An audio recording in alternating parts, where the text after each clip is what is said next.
My family cut me off years ago over false RP allegations from my ex. Now they're trying to come back into my life. Unaware of the new life I've built without them. My family abandoned me years ago when my ex falsely accused me of rape. Now they want to reconcile, but I've shown them the wonderful life and family they missed out on. My ex-girlfriend cheated on me, and after I found out and confronted her about it, she got scared and told nearly everybody we knew that I had raped her to cover up her cheating. I was placed in custody during the investigation but released as there was no evidence. My parents had already disowned me, and most of my friends had distanced themselves from me. I wasn't even proven innocent by a jury, so my parents still believed me to be a rapist who had gotten lucky. My best friend began to help me behind my parents' backs, and I ran away. I had nothing to lose, as nobody liked or even approached me, and my college barred me from attending lessons, only emailing me the work and bringing me in for exams. I went as far away from that town as I could and got an apartment. After working in some community jobs for some money, I managed to stabilize myself. I decided to change my name after a while because I came to hate looking at it for some reason I still don't know why. This helped me start a new slate, and I made a few new friends when I went into university again. I don't know why I did this. I'm still in truckloads of debt and was incredibly poor looking back. I finished my degree in teaching and moved far away to a country on the opposite side of the globe, where I live now. I got a nice apartment and settled down in my new job. I eventually met a girl who turned out to become my now wife. I originally couldn't trust her, but after realizing how much patience she had with me, I would flinch if she tried to touch me or I'd start fidgeting when she'd get close. I fell head over heels for her. She eventually gave birth to my twin daughter and son, whom I adore and will defend to the edge of the universe. Her family got used to me very quickly, considering I was a foreigner and not very trusted. They treated me well, and I sort of remembered how a loving family actually is. Now, I'm living in a nice house with both of my children, and my wife and I are very happy. That is, until last night, when I was playing on our PlayStation with my son while my wife and daughter were in the garden. There was a knock on the door, and lo and behold, my father was there. He smiled weakly and began to speak, but I slammed the door so hard I scared my son. I took him to his room and called for my wife to take my daughter to her bed. She was freaking out, and so was I. My father kept knocking on the door, and I just broke down at that moment. My wife comforted me and then answered the door for me. She asked who he was, and he said he was my father. I had given my wife a vague background of me, and she had nothing but sorrow for me. She looked pissed, understandably, and began to scream at my father for abandoning me and whatnot. After she calmed down, I told her to let him in and for her to go to our kids' bedroom and keep them busy while I talked to my dad. He said that he was doing my ex-girlfriend a favor by clearing some stuff on her phone, and while he was clearing out some messages on her phone, he saw a conversation between her and the guy she was cheating on me with, basically expressing the guilt for ruining my life and that she wanted to take it all back. My father didn't confront her, as he wasn't ready to bring back a dead situation, but silently began to hunt for me to tell me that he believed me. I don't even know how he found me, but I don't care, because he's here now. For the part I need help with, I don't know what to do. After walking through some random streets, I've considered my options alone and I've come to some conclusions, but I'm not sure what the best decision is. Turn him away and tell him to go back to our country and leave me alone. Reconcile with him and tell my mother. If there is a better option that you have, then please let me know. I'm stressing out hard here, and I'm planning to take the day off work tomorrow. My father is in an apartment nearby, so I'll probably go to him with my answer. Thanks in advance. Comments. Gentius. He said that he was doing my ex-girlfriend a favor by clearing some stuff on her phone. Is this not odd to you? Why would he still have contact with her? Why would he snoop on her phone? What? People just trying to help don't go breaking into phones. This is a red flag. The man disowned you, still has contact with a woman who ruined your life, found the truth by being a snoop, and somehow stalked you halfway across the globe. Is this the chaos you're ready to unleash on your family? T23454RP. You're right, not much of it adds up. It's such a messy situation, and I hate being put in this position. I'm struggling to find the right words to say to him and to answer everything. Random questioner's master advice. Giver 26. Oh sweetie, this was really brutal to hear. People who make false allegations should be sued and jailed. It ruins people's lives. This was absolutely ridiculous. The best advice I can give is to keep him out of your life. He was so willing to dump you so fast without even spending enough time to talk it out with you. Not to mention, you're already happy with the life you have without them. Of course, you can choose to forgive whoever you want, but I wonder what his motive to try to reconcile was. Best of luck, dear, And thanks for sharing your story. T23454OP. Thank you. I would like to go down the eye for an eye route and just not let him go near my family. I'm not the most forgiving person in retrospect. He has to live with the consequences of his actions. Ballistic Pineapple. This is the first time ever responding here, so I can't say this is good advice at all because this is really only something you can answer. This is so much all at once that was thrust on you. I think having your father go back home will be good, giving you time to fully decompress and understand what is happening. You can always reach out to him if you're ever ready to, but having this situation forced on you is not the best. This is something that you can have control over. This is your life now, and you get to say how you want this situation to be handled. Think about what would give you the most control to process this information and formulate a plan. You do this at your own speed and take as much time as you need. T23454OP. Yeah, in the end, it's going to be my choice as to what to do. I've accepted that much. My son asked me who he was a few hours ago, and I can't muster up the courage to tell him that it was his grandfather. More info. I know that it comes down to whether I want them in my life or not. I know I won't receive a definitive answer to all my questions.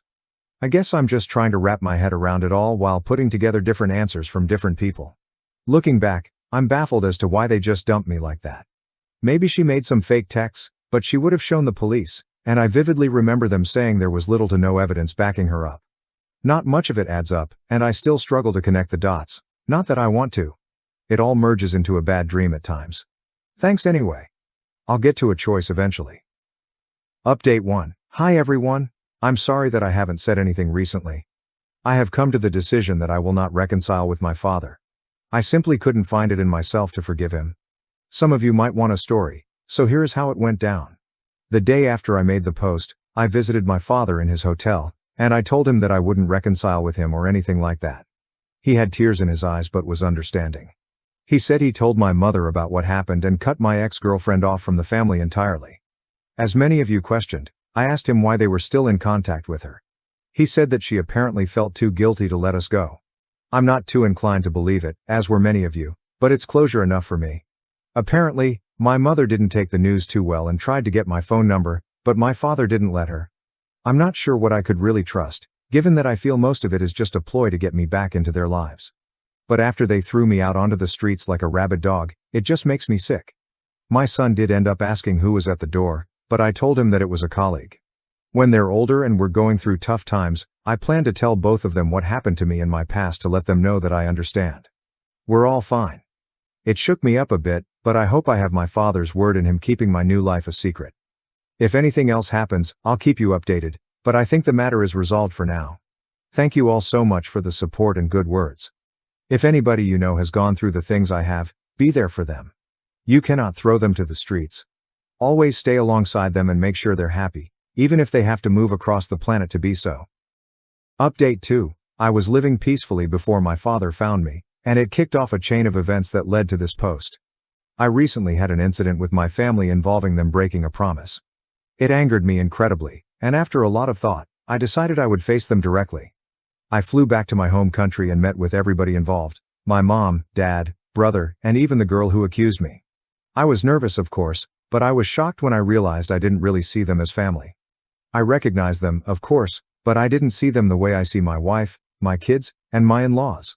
My mother started by breaking into tears and trying to apologize. I just felt disgusted by it. My father comforted my mother, and my brother was the one who kept his composure and initiated the conversation. He asked me how I was doing, and I responded by telling him to cut the small talk and that this meeting was on my terms. I told all of them that I was not looking for reconciliation and that I simply wanted closure. I made sure to tell them that I would call the police if they attempted to chase me. I asked my parents why they were so quick to abandon me, even though the police said there was no proof. They said they made a rash decision, and seeing me in custody broke their hearts. I called them out on it since they didn't try to stick up for me or anything. So, I then asked what some people on my original post had said about my father looking through my accuser's phone. He said that she came to him to ask him to clear off her phone of non-essential stuff, and that's when he saw the chat logs with her friends. My dad was always good with technology, so while it wasn't fulfilling, I accepted it. I then asked my brother why he never contacted me. He looked surprised and said that he did, but I just ignored him all that time. Turns out he was right. My brother had tried hundreds of times to contact me and give me money to get me off rock bottom, but questioned why I never answered and assumed that I hated him because of what happened. Well, as it turns out, my mother had my contacts blocked on all of her phone plans, as she paid for my brother's old phone plan, so I couldn't even receive help when I was completely lost. Then the cherry on top was my ex. I first asked her why she actually did it. She said that she was scared of what would happen and that she never stopped loving me, even throughout it all. She said that every session of therapy made her feel even more guilty as she knew it was all fake. She then told me that she hadn't dated anyone since, in hopes that I would come back and she could apologize, because I'm sorry would really reverse time and fix all of it. Apparently, even that was BS, because my father said that he found chat logs of 3 different partners she had when I was away. My ex broke down crying and tried to hold my hand. She had the audacity to ask for another chance. This just made me spiteful, and I pulled out my phone and began showing all of them hundreds of pictures of my 2 children's milestones and good times. My family we had together, our visits to cities, their first day of school, both of them, and my wife in my arms. I told her that this was what she could have had if she wasn't so stupid, and my parents what they missed out on for not even hearing me out. I had a moment when I thought I had gone too far, but I realized that compared to what they did to me, I hadn't. My visit wasn't all miserable though. I met up with my old best friend and his family. They were happy to see me, and I was still grateful for them taking me in when it felt like the whole world was against me. I plan to return to the country one day to show my kids where half of their culture comes from. I won't let them anywhere near my family though. As far as I'm concerned, my only family is my wife, her family, and my kids. I'd say it went pretty well. Edit. As some of you asked, I decided to allow my brother to fly over and meet his nephew and niece. I completely forgot to mention this in the post. Apologies. I hesitated at first because my brother and I weren't really on great terms growing up, brotherly rivalry and all that. I don't have any social media, so it's understandable that he could only try my phone number, but by that point, I had another number, so it wouldn't have worked anyway. I've left the decision to go to the authorities up to my family. If they were truly remorseful, they'd report her. It's beyond me now. I might hear from my brother about it. I'm quite happy with how things turned out, to be honest. I'm truly happy with the family I've made, and now that they're all away from me, I feel really at peace. Story 2. I discovered my wife's affair through our kids when they innocently told me about her secret friend who played dad while I was away. So, I had my mother-in-law help me bust them in the act. I and my ex-wife were married for 7 years. We were madly in love, and I never thought a day would come when I'd share my heartbreak story on this platform. My wife and I were ex-colleagues at work before I was transferred. We both worked at the same organization and were pretty close, but our closeness intensified after I was transferred to head a new branch of our company in a different state. She was one of the most intelligent workers we had, which attracted me to her. When we worked in the same office, I didn't have any feelings for her. I just knew I liked her, and she was one of the people I used to talk to regularly. But weeks after I was transferred, I can't explain how it all happened, but I found myself talking to her every day. We continued this way for months until I asked her out. As she already liked me, she did not need to think about my proposal like other girls would, she just said yes. We dated for 2 years before marrying. In the space of 2 years, I resigned from the company I worked for. Something happened there, and I was forced to leave. But luckily for me, I found another job in our state shortly after the office incident, and I moved back.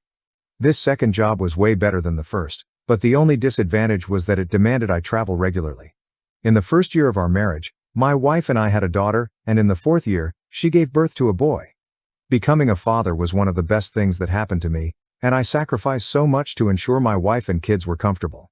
My wife was also a hard worker, so together, we joined forces and raised our 2 beautiful kids. We barely had any issues, and even if we did, it was nothing we couldn't fix. Aside from being a good father, I tried my best to be a good husband too. I would occasionally treat my wife to special dinners or whatever she wanted. Most of the time, we would send the kids to her mother's house and spend the whole weekend together. We occasionally did this because I didn't want us to get overwhelmed with making a living and forget to enjoy our marriage as we grew older. Also, we tried as much as possible to go on a vacation every year, even if it would be a 1-week vacation. I'm sharing all this to show that I played my part in being a good husband, and I treated my wife as a queen. With all the things I did for her and our kids, I didn't expect her to stoop so low to do what she did.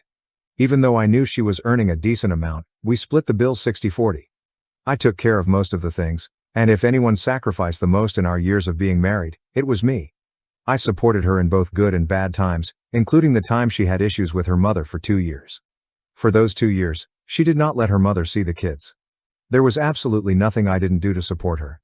If she wanted something that I wasn't comfortable with, whether it was too expensive or unnecessary, I'd do it for her to make her happy. All this while, I thought I was doing what every husband would do for his wife and family. But I didn't know I was wasting my time. I wouldn't have even known my wife was cheating on me if things didn't unfold the way they did. That day, I was supposed to go on a very important business trip, but somehow it got canceled by my clients. The same day, since I had been traveling around the clock, I barely had enough time to spend with my kids. Earlier that day, the agreement between my wife and me was for me to drop the kids at her mother's house because I had to pass through that road to get to the airport. But after the meeting was canceled 2 hours before my departure, I decided not to drop off the kids anymore so I could spend time with them. We played various games together, and it was so much fun. Meanwhile, I made a deal with the kids that if they could catch me in our tag game, I would give them ice cream. Giving them ice cream meant I would break their mother's rules of having ice cream twice a day, but we promised one another we wouldn't tell. As the kids were eating their ice cream, I noticed they were whispering something to each other. When I asked what it was, they made me promise I wouldn't tell my wife. Once they said that, I was curious and promised not to tell so they could open up. To my greatest surprise, the kids told me my wife had a secret friend. Whenever I traveled for a business trip, she would invite her secret friend over to come and pretend to be their dad until I returned. They even went into details and told me my wife's secret friend would spend the night in our room with my wife. If I was coming home on the evening of a particular day, my wife's secret friend would leave early that morning. When they said this, I was sure they didn't make it up because this wasn't the kind of thing children could make up on their own. They told me because my wife's secret friend always gave them ice cream in secret too, and they would all promise not to tell their mom about it. I was so livid when I heard that a stranger was coming into my house to feed my kids and my wife led him to do so. To avoid exposing what I found out, I asked my kids to not say anything to their mom, and they promised not to. Later that evening, when my wife came home, I smartly tried to get information from her, but it wasn't forthcoming, so I stopped. I tried to go through her phone when she was sleeping that night but couldn't find anything, so I decided to catch her in the act. 2 days after my kids opened up to me, I lied to my wife and told her I was going on a business trip and would be back after 4 days. She went grocery shopping that morning and took the kids with her, leaving me at home to prepare. I told her I wasn't driving and would hire an Uber to take me to the airport, and she believed me. About an hour later, she returned from her grocery shopping, and shortly after, a man showed up at our house. I watched from the basement window as my wife gave him a passionate welcome kiss before inviting him inside our home. She believed I was on my way to my business trip and didn't know I was hiding in the basement. As soon as she and her lover stepped inside the house, I called her mother and told her everything. I told her to come and help her daughter pack her stuff out of my house because our marriage was officially over. Then, I ended the call and waited. Moments later, I heard a car screech into the driveway. As soon as it parked, her mother jumped out and started yelling and screaming. I'm sure my wife was shocked to see her mother there, but nothing surpassed the shock she had on her face when she saw me come out of the basement. She was speechless and didn't even know what to say. I was so disappointed that I couldn't even question her or confront her lover. I simply told her to leave my house before I returned, and I took my kids out so they wouldn't see how their grandmother would tear their mother apart. Later that week, I conducted a paternity test for my children, and we were a match. Then, I explained the horrible things their mother did by bringing someone else to act like their father to them. I'm not sure they completely understood, but at least they understand why I divorced their mother.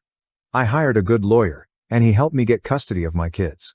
Now my kids are all I have, and even if I marry again, it will be when they get older. She has often tried sending the kids to come and talk to me on her behalf, but I have warned them about that.